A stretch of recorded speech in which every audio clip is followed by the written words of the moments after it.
Vocês estão felizes? Amém? Amém. Eu queria te convidar a abrir sua Bíblia na carta de Paulo aos Filipenses. Carta de Paulo. Carta de Paulo aos Filipenses, capítulo 2. Nós vamos ler a partir do verso de número 5. Carta do apóstolo Paulo aos Filipenses, capítulo 2, verso de número 5. Todos encontraram? Amém? Amém. Então eu queria te convidar a se colocar sobre os seus pés, para a gente parecer que é crente. E a gente vai ler a carta de Paulo aos Filipenses, capítulo 2, verso de número 5. Amém? Está escrito assim: seja a atitude de vocês a mesma de Cristo Jesus, que embora sendo Deus, não considerou que o ser igual a Deus era algo a que devia apegar-se, mas esvaziou-se a si mesmo, vindo a ser servo, tornando-se semelhante aos homens, e sendo encontrado em forma humana, humilhou-se a si mesmo, e foi obediente até a morte, e morte de cruz. Verso 7 de novo: mas esvaziou-se a si mesmo, vindo a ser servo, tornando-se semelhante aos homens, e sendo encontrado em forma humana, humilhou-se a si mesmo, e foi obediente até a morte, e morte de cruz. Feche seus olhos. Jesus, nós estamos aqui diante da Tua santa e inerrante palavra, e nós te agradecemos, Paizinho, porque sabemos que muitos irmãos nossos não têm acesso a essa palavra. Nós sabemos que a Tua Sagrada Escritura é proibida em vários países, mas nós aqui podemos nos deleitar na Tua palavra, que é lâmpada para os nossos pés e luz para os nossos caminhos. Pedimos, Jesus, que o Senhor possa iluminar o nosso entendimento, que o Senhor faça cessar todas as distrações e que os nossos corações sejam confrontados por meio da Tua palavra. Em nome de Jesus, amém e amém. Você pode se assentar, em nome de Jesus.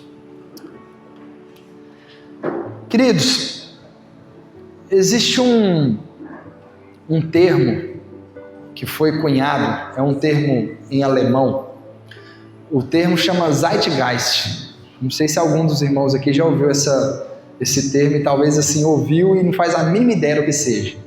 O Zeitgeist. Zeitgeist, numa tradução literal, significa o espírito da época. É aquilo que move a época em que nós estamos vivendo. Aquilo que move as pessoas no tempo em que nós chamamos de hoje, no nosso presente. E queridos, algo que tem movido as pessoas hoje é a performance. É a alta performance. Existe um movimento chamado movimento coaching, que é algo que ajuda as pessoas a crescer, a serem grandes, a conquistarem os seus sonhos, os seus planos, as suas metas, os seus objetivos. O que é coaching?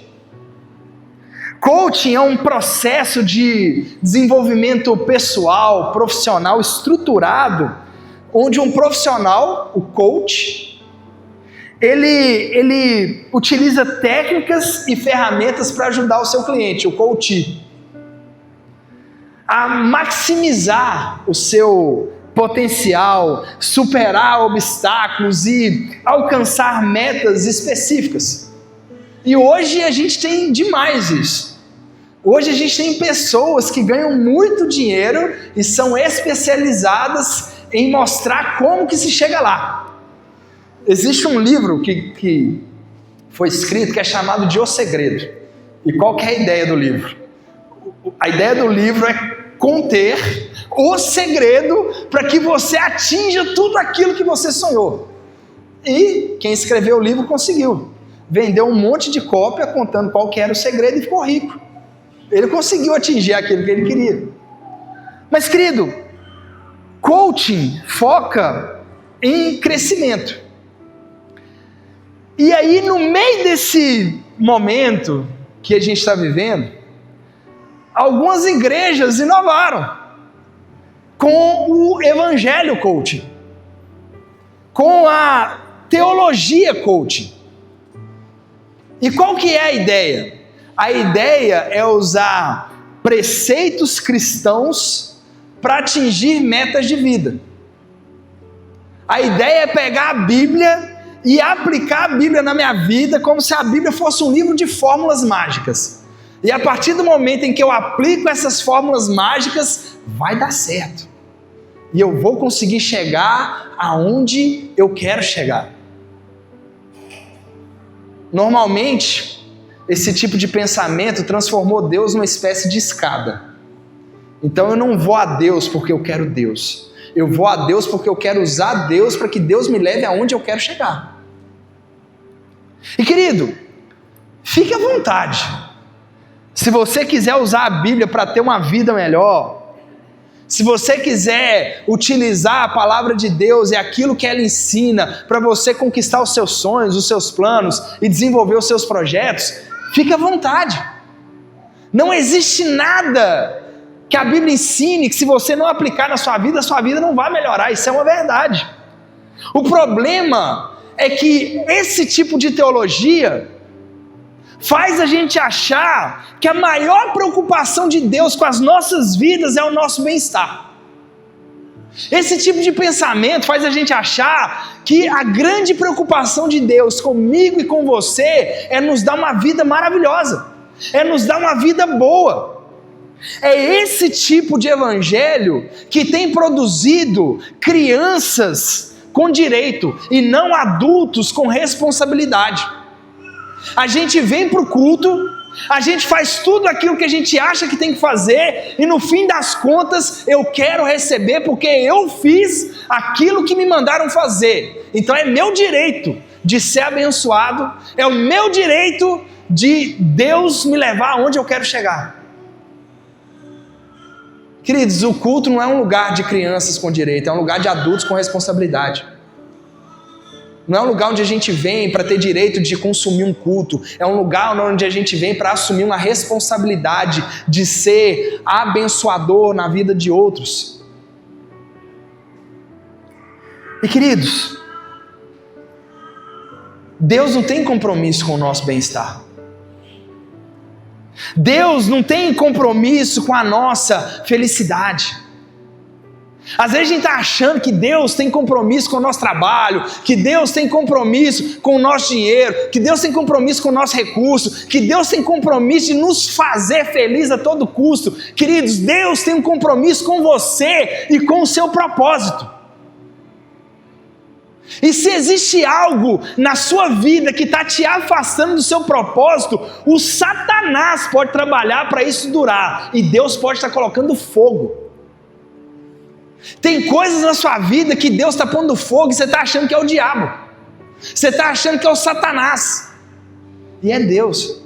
Por quê? Porque tem te afastado do propósito para o qual Deus te criou.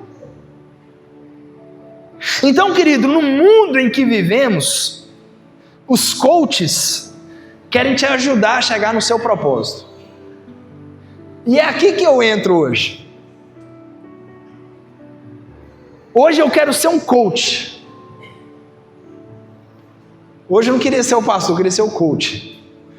Eu consegui, na minha vida, subir num púlpito, falar para um monte de gente e ser um coach hoje.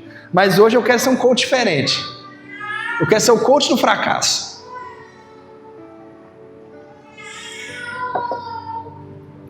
Hoje eu estou aqui para te ajudar a chegar no propósito. Só que no Evangelho de Cristo, para chegar lá, você não tem que subir, você tem que descer. E queridos, o título é para te fazer perceber que no Evangelho de Cristo ter sucesso significa ter fracasso no mundo.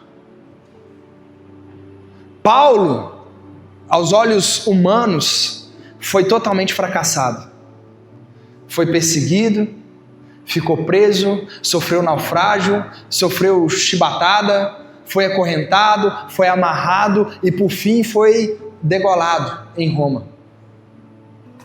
Botaram a culpa do incêndio na conta de Paulo.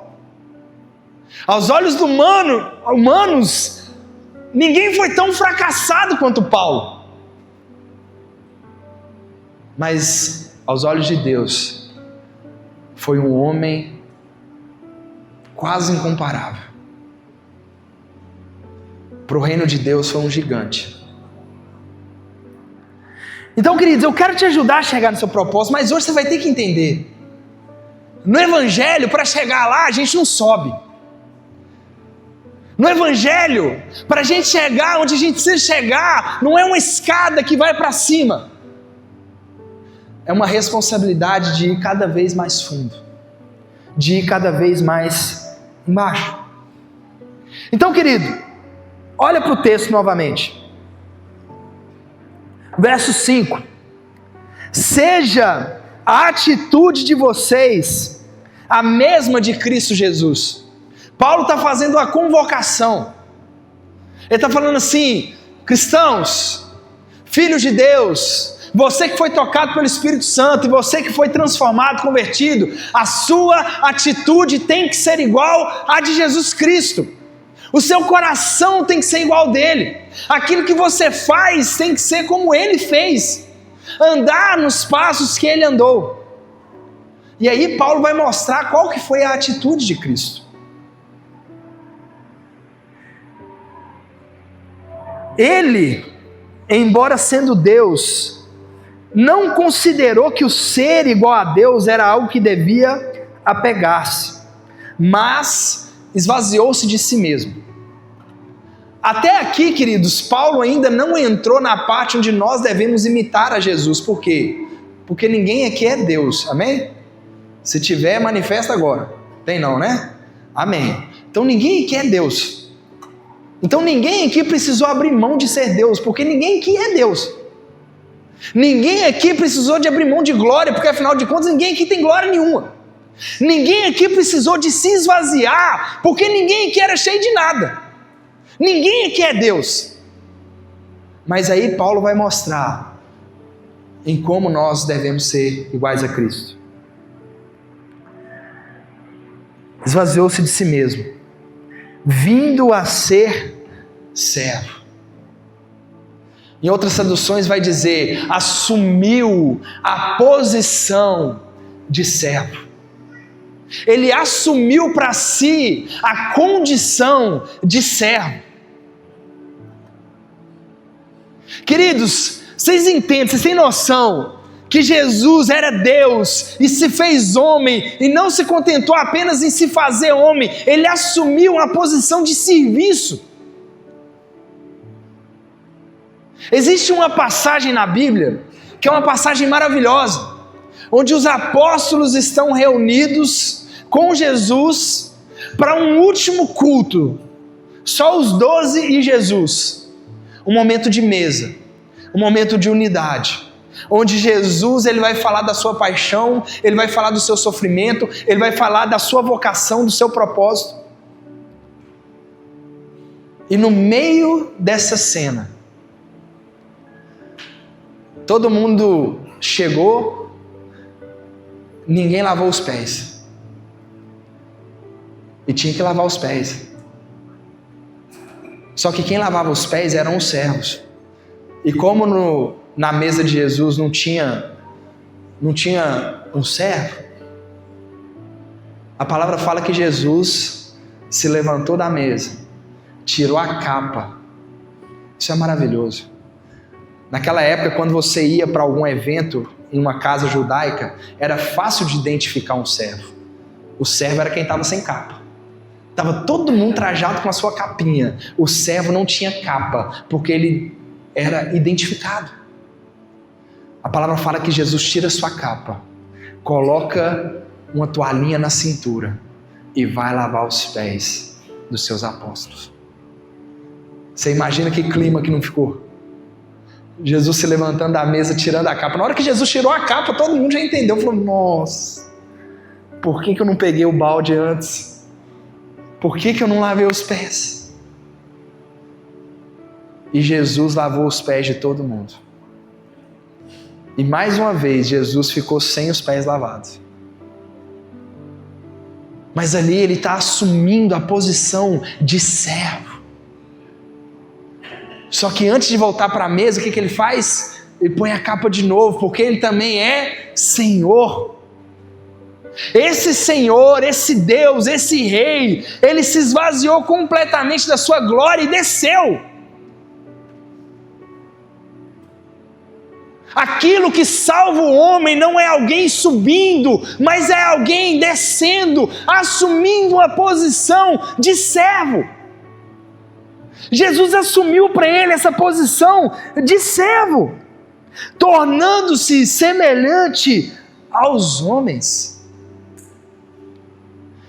Uma vez alguém propôs uma analogia e falou assim: isso é mais ou menos um homem se tornando uma barata. Imagina você se tornando uma barata e se misturando com as baratas. Mas isso ainda não chega aos pés daquilo que Jesus fez, porque eu e uma barata somos criaturas. Jesus era Deus, criador de todas as coisas, o princípio da sabedoria, o arquiteto de toda a criação. Aquele que fez todas as coisas, abriu mão de tudo e se tornou homem, como eu e como você. E sendo encontrado em forma humana, humilhou-se a si mesmo. Ele se humilhou. Jesus, ele quis se colocar numa situação de humilhação. Querido, Jesus não foi assassinado. Ele entregou a vida. E ele quis se colocar numa situação de constrangimento, numa situação de humilhação. Paulo vai chamar do escândalo da cruz. Numa situação de escândalo. Talvez você não tenha noção do quanto Jesus foi humilhado. Os soldados batiam no corpo de Jesus. Os soldados se ajoelhavam na frente de Jesus e falavam assim: salve, rei dos judeus, me salva. Com gozação. Colocaram uma coroa de espinhos em Jesus. Uma coroa que feriu toda a sua cabeça. Ele escolheu esses cravos. Ele escolheu aquele madeiro. Ele escolheu a humilhação. No auge do seu sofrimento, a palavra fala que ele teve sede. E ele pediu água.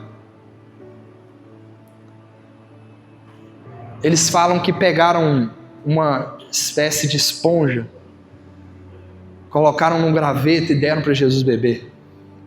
Eu não sei se você entende o que é aquilo, mas naquela época, os banheiros eram comunitários. E quando uma pessoa ela ia e usava o banheiro, ela precisava de se limpar de alguma forma. E aquilo que ela limpava era aquela esponja que queriam que Jesus tomasse dela. O Código de Direitos Humanos que existe hoje fala que uma pessoa tem direito a 4 coisas quando ela morre. Ela tem direito a comer, beber, vestir e ter alguém. Ela não pode morrer com fome, não pode morrer com sede, não pode morrer nua e não pode morrer sozinha. É por isso que toda pessoa que é condenada à morte, ela tem direito a uma última refeição, que vem com comida e bebida. Ela não morre pelada e ela não morre sozinha. Até quem está na cadeira elétrica, até quem vai tomar uma injeção letal, existem pessoas que estão ali para estar com ela no fim. Jesus não teve nada disso. Morreu com fome, morreu com sede, morreu pelado e morreu sozinho. O Criador de toda a terra se fez homem, servo, se humilhou e morreu e foi obediente até a morte e morte de cruz. Esse é o Deus que nos salvou. Esse é o Jesus que salvou a mim e salvou a você. E querido, a gente precisa ser confrontado com isso. Eu lembro um dia que alguém me mostrou um vídeo do Ricardo Oliveira. Ricardo Oliveira era um jogador de futebol, jogou no Santos, jogou num time pequeno aqui de Minas. Era um jogador razoável. E tem um vídeo dele que, assim, é um vídeo onde ele chama a atenção, mas é um tanto quanto engraçado. Porque no vídeo ele fala assim: gente, quando eu converti, me falaram que eu ia ter vitória.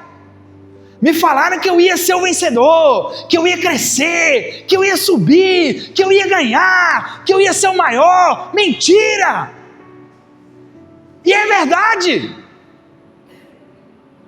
As pessoas têm usado hoje de artifícios para poder atrair os outros, falando assim: olha, o evangelho vai te dar riqueza, o evangelho vai te dar prosperidade, o evangelho vai te dar isso, te dar aquilo outro. Querido, Jesus chamou você para negar-se a si mesmo, e a única coisa que ele promete é uma cruz para você morrer nela, e a vida eterna. É isso que ele prometeu. Ele não prometeu nada além disso. Queridos, a gente precisa entender que o evangelho, ele é subversivo. O evangelho, ele é contracultural. Ele não é contra a cultura, mas ele é contra a cultura. Ele é contra o status quo, ele é contra o padrão estabelecido. Um livro que fica a dica muito bom, o Evangelho de Ponta Cabeça, um reino de ponta cabeça.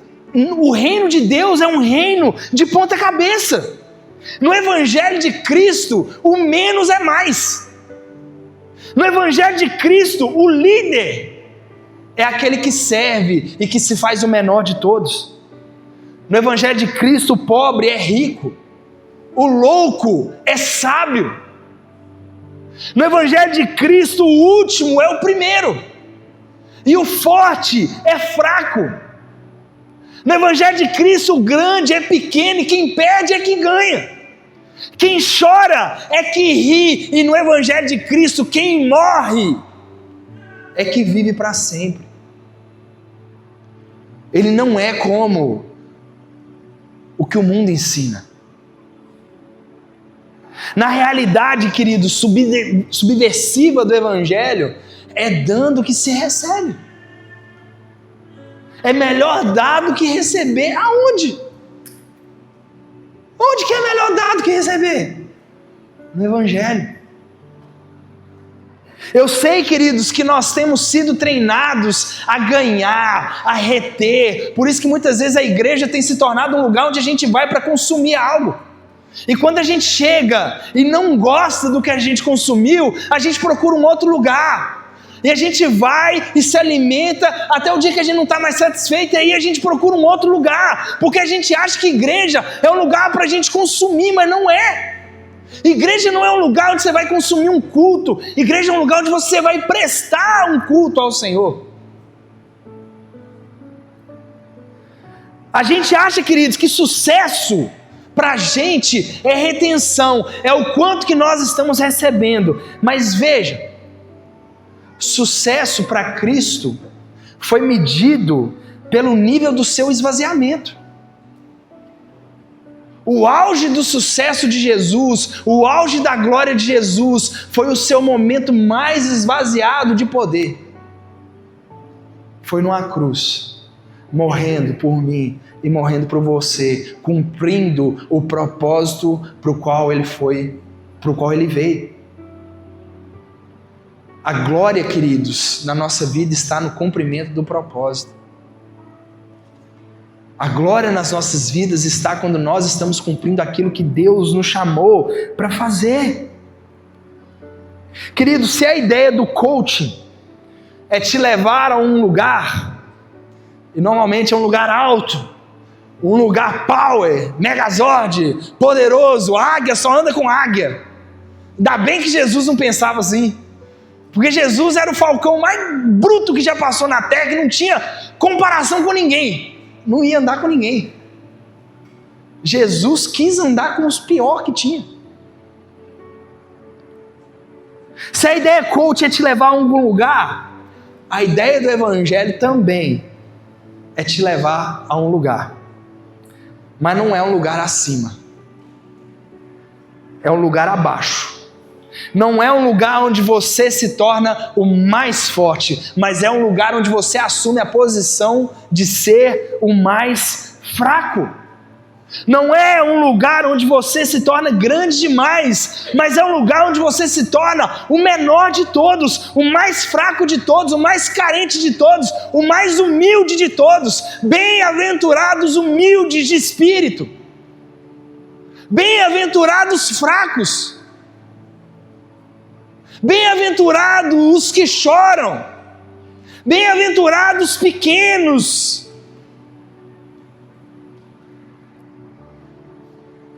E para Deus, queridos, te levar para esse lugar, muitas vezes vai ser preciso de adversidades. Para Deus te levar para o lugar onde Ele quer te levar, muitas vezes vai ser preciso de dias ruins, dias maus.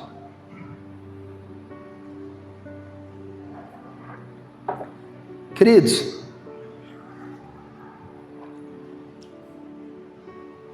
Deus quer, por exemplo, que a gente aprenda a ser sensível ao Espírito Santo.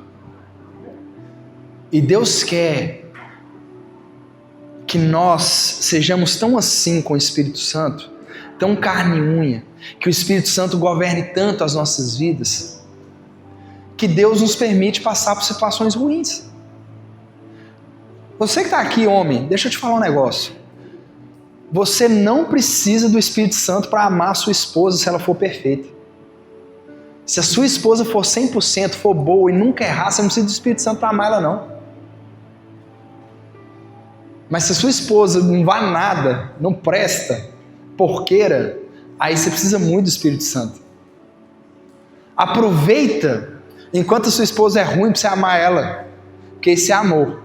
O dia que ela ficar boa, você vai ver que não é amor, é interesse. A gente não precisa do Espírito Santo para ter um culto bom. A palavra fala que Deus deu dons aos homens. E o dom que Deus dá é irrevogável, Ele não tira. Um cachaceiro pode ter recebido um dom de Deus e fazer algo maravilhoso, porque Deus usa quem Ele quer. A gente não precisa do Espírito Santo para fazer um culto bom. A gente não precisa do Espírito Santo para aguentar um culto ótimo. Se tudo aqui tivesse perfeito, o som tivesse 1000 maravilhas, tudo tivesse maravilhoso, não precisávamos do Espírito Santo. Sabe para que a gente precisa do Espírito Santo? Para aguentar um culto ruim.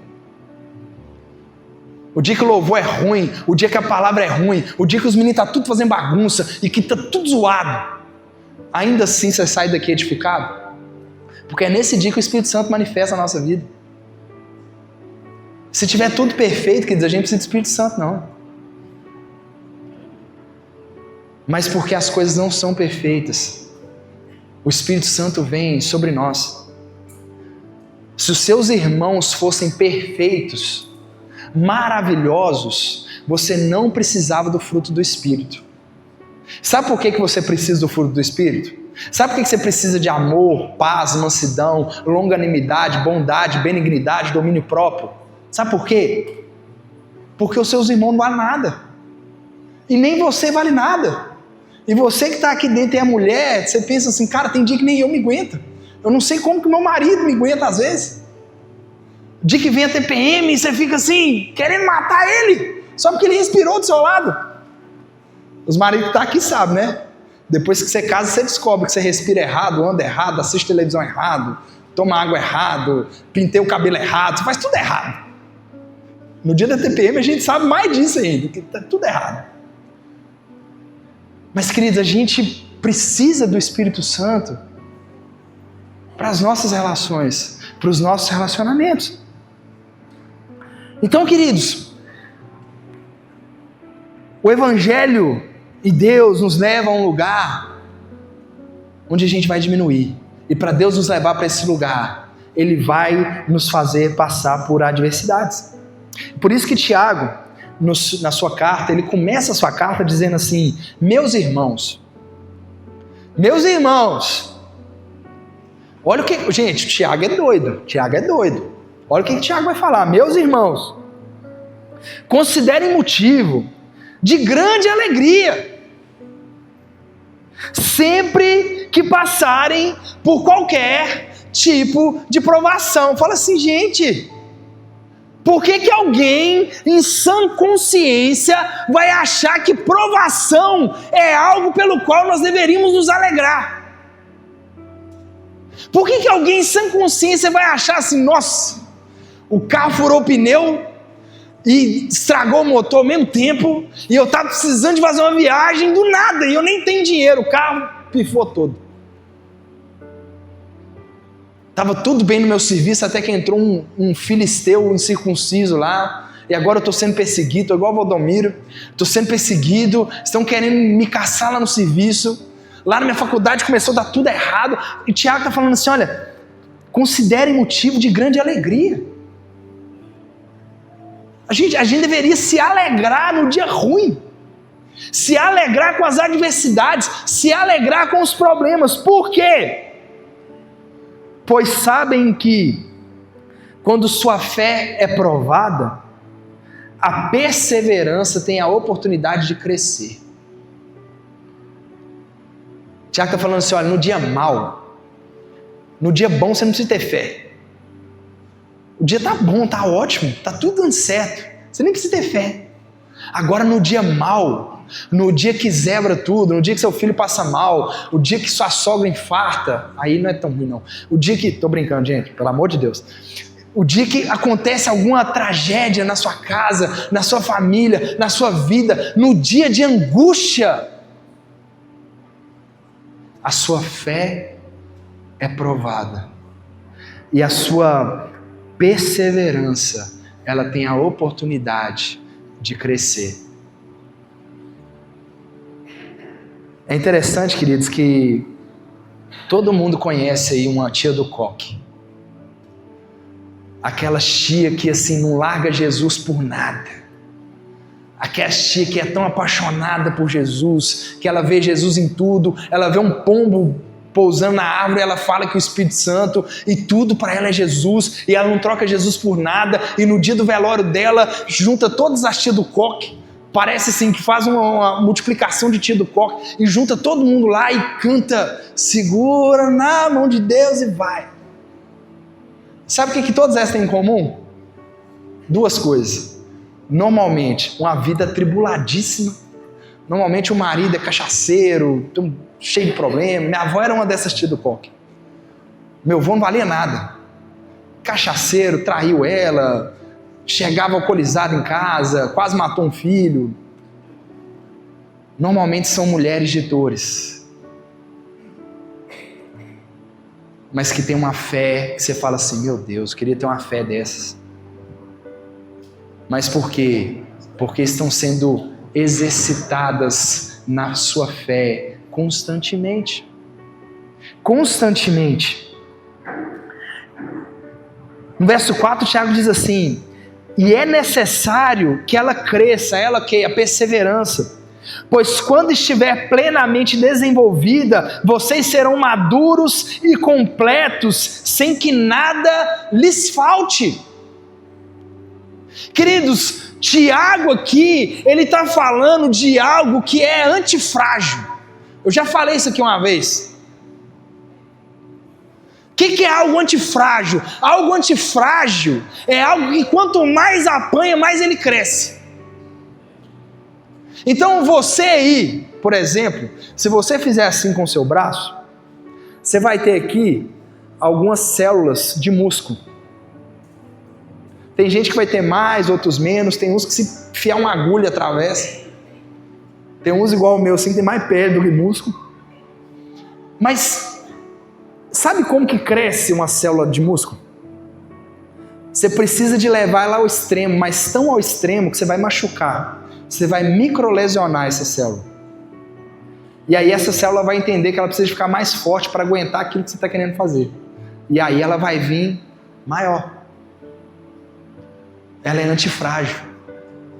O que Tiago está falando, ele está falando assim, olha, gente, fiquem alegres quando vocês passarem por tribulação, fiquem alegres quando vocês passarem pelo dia mau, porque isso está aumentando a fé de vocês, isso está aumentando a perseverança de vocês, e essa perseverança, depois que ela foi muito provada, vai fazer com que vocês sejam maduros, vai fazer com que vocês deixem de ser crianças. Então, querido, deixa eu te mostrar alguém que tem um pouco a nos ensinar sobre isso. Você que puder, abre aí 1 Coríntios capítulo 12, a partir do verso 1. Desculpa, 2 Coríntios. 2 Coríntios capítulo 12, a partir do verso 1.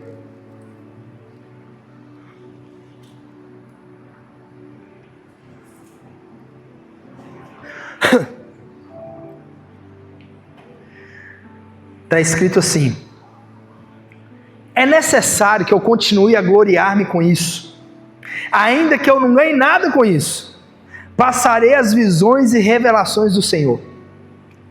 Isso aqui é Paulo, tá, queridos? Paulo escreveu aos Coríntios, e agora ele está defendendo o seu ministério diante daquela igreja. Verso 2: conheço um homem em Cristo que há 14 anos foi arrebatado ao terceiro céu. Se foi no corpo ou fora do corpo, não sei, Deus o sabe. E sei que esse homem, se no corpo ou fora do corpo, não sei, mas Deus o sabe, foi arrebatado ao paraíso e ouviu coisas indizíveis, coisas que ao homem não é permitido falar. Olha o que Paulo está falando, dá uma pausa aqui. Paulo está defendendo o ministério dele. E aqueles homens de Coríntios, eles estavam menosprezando Paulo. Ah, você não é dos apóstolos originais. Ah, você não é isso. Ah, você não é aquilo outro. Aqueles homens estavam sendo enganados por falsos mestres. E Paulo foi aquele que gerou a igreja de Corinto. Paulo foi aquele que pregou o evangelho para aqueles irmãos, aquele que fundamentou aqueles irmãos, aquele que foi um instrumento nas mãos de Deus para gerar aquela igreja. E agora Paulo está defendendo, está falando assim, olha, vocês me obrigaram a isso, eu vou falar com vocês. Eu conheço um homem que há 14 anos, ele está falando dele mesmo, foi assunto ao céu, ao terceiro céu, e viu coisas indizíveis. Aí no verso 5 ele continua: nesse homem me gloriarei, mas não em mim mesmo, a não ser em minhas fraquezas. Então olha o que Paulo está falando: eu me gloriarei nas minhas fraquezas. Eu me gloriarei, porque eu sou fraco. É interessante que no nível de maturidade que Paulo vai crescendo, quanto mais maduro ele fica, menor ele se sente. Você vai ver Paulo escrevendo uma carta, ele fala assim, olha, eu sou o menor de todos os apóstolos. Passa 5 anos, Paulo escreve outra carta, ele fala assim, olha, eu sou o menor de todos os santos. Passa mais 5 anos, Paulo escreve outra carta, já mais madura, e fala assim, olha, eu sou o pior de todos os pecadores. Parece que quanto mais maduro Paulo fica, menor ele se sente. E Paulo continua: mesmo que eu preferisse gloriar-me, não seria insensato, porque estaria falando a verdade. Evito fazer isso para que ninguém pense ao meu respeito mais do que em mim vê ou de mim ouve. Agora presta atenção, verso 7. Para impedir que eu me exaltasse por causa da grandeza dessas revelações, foi-me dado um espinho na carne, um mensageiro de Satanás para me atormentar. Para evitar que Paulo se tornasse soberbo, para evitar que Paulo se tornasse arrogante, para evitar que Paulo pensasse assim, poxa, Deus me ama mesmo, me levou para um lugar que ele não levou mais ninguém. Paulo fala que foi dado a ele um espinho na carne, um mensageiro de Satanás para atormentá-lo. E a gente não faz ideia do que é, mas estava lá, um mensageiro do diabo, que Paulo tinha, que ficava esbofeteando ele. Um espinho na carne. 3 vezes, verso 8, 3 vezes roguei ao Senhor que o tirasse de mim, Mas ele me disse: minha graça é o suficiente para você, porque o meu poder se aperfeiçoa na fraqueza. O meu poder se aperfeiçoa na fraqueza, não é na força, não é quando eu estou alto, não é quando eu estou grande, não é quando eu estou muito bom, é quando eu estou ruim, quando eu estou pequeno, quando eu estou baixo, quando eu estou fraco. É quando eu estou fraco que o poder de Deus se aperfeiçoa.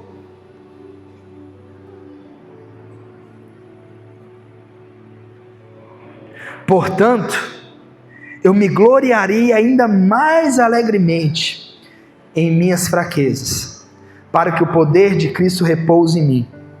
Por isso, por amor de Cristo, regozijo-me nas fraquezas, nos insultos, nas necessidades, nas perseguições, nas angústias, pois quando sou fraco é que sou forte. Queridos, Deus está querendo te levar para um lugar. E o lugar onde Deus quer te levar é um lugar de dependência total dEle. É um lugar onde você vai entender que só a graça dEle é o suficiente para a sua vida e que você não precisa de mais nada. Deus está querendo te levar para um lugar onde você vai entender que se Ele arrancar tudo de você, mas Ele continuar lá, isso é o suficiente. O apóstolo Paulo, quando ele estava escrevendo a sua última carta, a segunda carta a Timóteo, Paulo escreveu dias antes de ser degolado em Roma. Paulo termina a carta dizendo assim: Timóteo, que a graça do Senhor seja contigo. Isso é maravilhoso. Isso é Paulo falando assim: Timóteo, essa carta que eu escrevi para você, que é uma carta te encorajando a perder a vergonha, a perder o medo e viver o propósito de Deus para a sua vida. Deixa eu te falar, Timóteo, um dia eu fui ao Senhor com um espinho que me atormentava, com um espinho que me machucava, e eu roguei ao Senhor por 3 vezes para Ele tirar, mas Ele não tirou, e Ele me disse: a minha graça te basta, porque meu poder se aperfeiçoa na sua fraqueza. Timóteo, tudo aquilo que você precisa é a graça, você não precisa de mais nada. Se você tiver a graça do Senhor, não precisa de mais nada. Talvez, queridos, essa teologia nefasta, demoníaca, tem feito você achar que se você precisa, é o carro do ano, é o emprego do ano, o casamento do ano, a mulher do ano, o homem do ano, tudo de bom. Mas e se isso tudo for arrancado? E se isso tudo for tirado e ficar só Jesus? Ele ainda é o suficiente. Ele ainda é o suficiente. Porque só a graça dele nos basta. Só a graça dele. Queridos, quando eu olho para essa vida de Paulo, quando eu olho para aquilo que ele passou, eu penso: onde Deus vai precisar nos levar para a gente entender que só a graça dele nos é suficiente, que não precisamos de mais nada.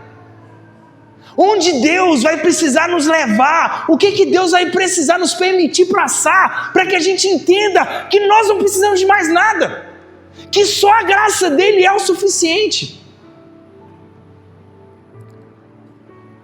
Tem uma música que eu acho ela maravilhosa, e eu nem vou cantar para não estragar a música, mas eu queria só ler a letra dela para os irmãos.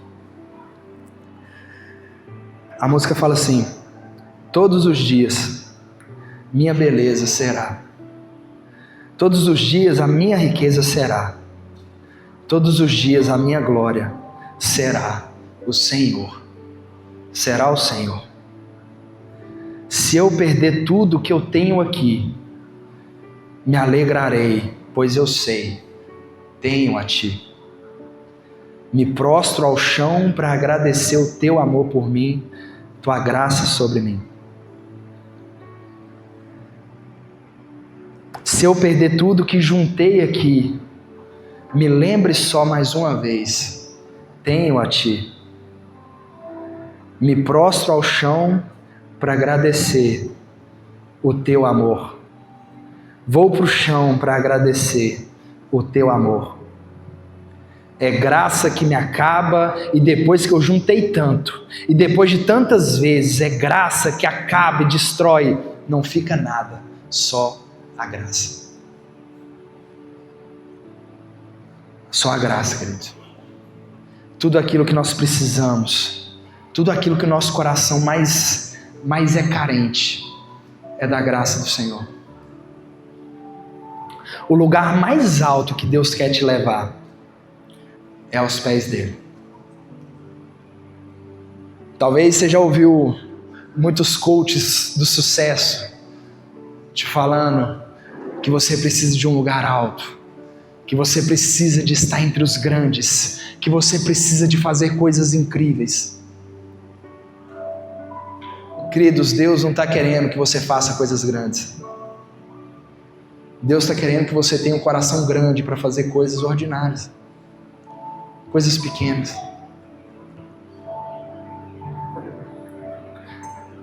E Deus está querendo te levar aos pés dele.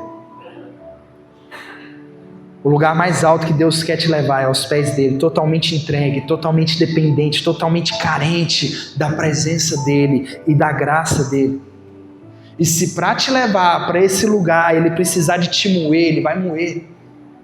Se para você entender que você não precisa de mais nada além da graça, ele precisar te moer, te arrebentar, que, irmão, eu oro em nome de Jesus para que ele te arrebente.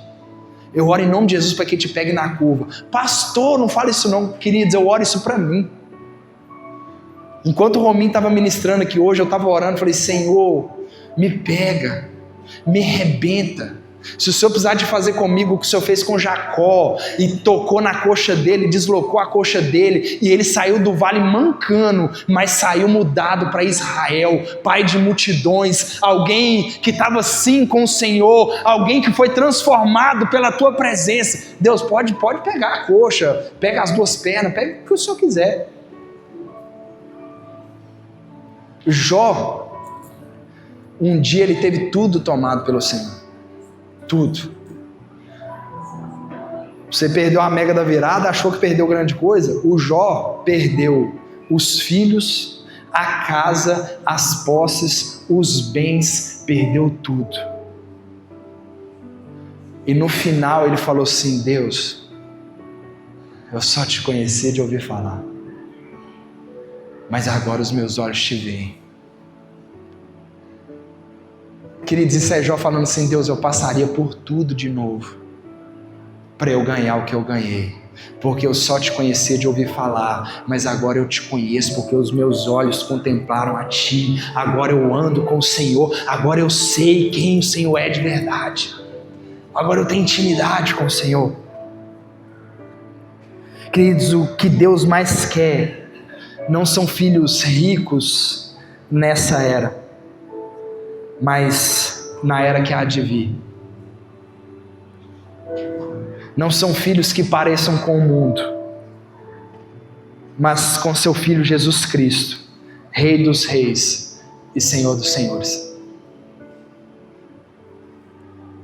Eu não sou um coach do fracasso, porque ficar rico, milionário, abastado, isso não é sucesso. O verdadeiro sucesso é estar aos pés de Deus. Eu queria te convidar a se colocar sobre seus pés.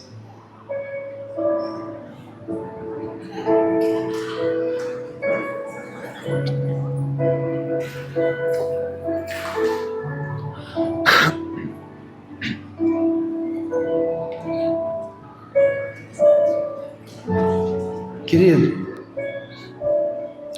onde você quer chegar? Talvez você está aqui dentro hoje e o seu desejo é ser o maior, é ser melhor do que outros, é ser grande, é ser famoso, é ser uma estrela, conhecido por todos. E se esse é o seu desejo, provavelmente você não gostou de ouvir um coach como eu. Mas se você está aqui e entende que Cristo é tudo, que nós não precisamos de nada além dele, que tudo que temos e recebemos é graça, e que só a graça dele é o suficiente. Se você está aqui e entende que não existe um lugar mais alto que aos pés de Cristo, eu queria te convidar a se juntar a mim.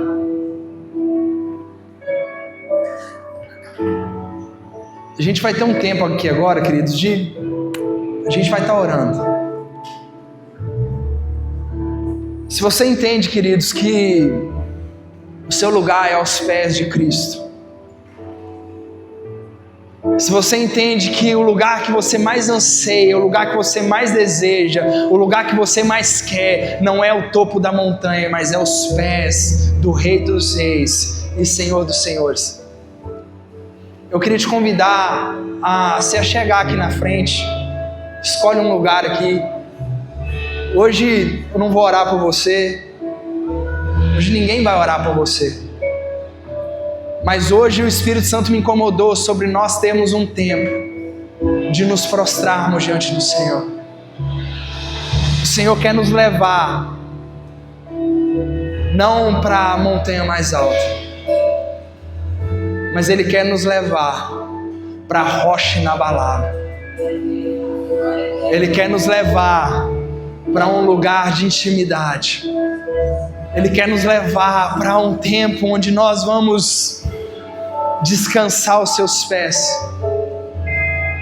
O lugar mais alto que nós podemos estar, queridos, é aos pés de Cristo. Jesus, nós queremos dobrar os nossos joelhos, Pai, diante do Senhor. Deus, eu dobro os meus joelhos diante de Ti, Senhor. E eu não quero, Pai, outro lugar, e eu não escolho outro lugar que não a Tua presença, Pai. Eu não escolho outro lugar, Deus, que não os Teus pés. A Tua palavra diz que a terra é o estrado dos Teus pés. Deus, é aqui que eu quero estar, Senhor. Eu não quero um lugar alto, eu não quero um lugar grande, eu não quero ser conhecido, eu não quero ser famoso. O que eu quero é Te conhecer e prosseguir Te conhecer e depender exclusivamente da Tua graça, Senhor. Leva-nos, Deus, a esse lugar em nome de Jesus.